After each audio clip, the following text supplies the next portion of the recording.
बिस्मिल्लाहिर्रहमानिर्रहीम। हज़रत अबू मसऊद अल-बदरी रज़ी अल्लाह ताला अन्हु आप इरशाद फरमाते हैं कि एक दफ़ा मैं कूड़े से अपने ग़ुलाम को मार रहा था कि ऐसे में पीछे से आवाज़ आई, खबरदार ऐ अबू मसऊद रज़ी अल्लाह ताला अन्हु। तो मैं गुस्से की वजह से उस आवाज़ को पहचान नहीं सका। पीछे मुड़कर देखा तो वो नबी पाक सल्लल्लाहु अलैहि वसल्लम थे।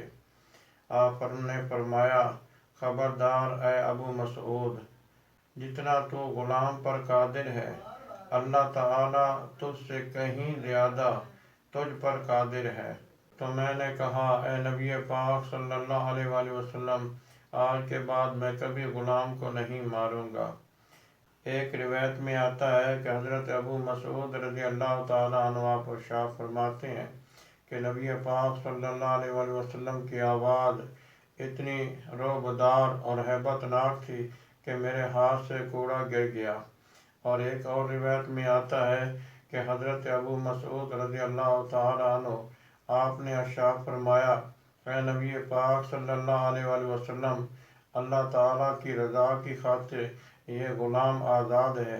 तो नबी पाक सल्लल्लाहु अलैहि वसल्लम ने इरशाद फरमाया, अगर तुम इस ग़ुलाम को आज़ाद ना करते तो करीब था कि जहन्नम की आग तुझे लपेट में ले लेती। दुआ है कि अल्लाह तबारक व तआला हमें गरीबों पर और नौकरों पर रहम करने की तौफीक नसीब फरमाए। आमीन।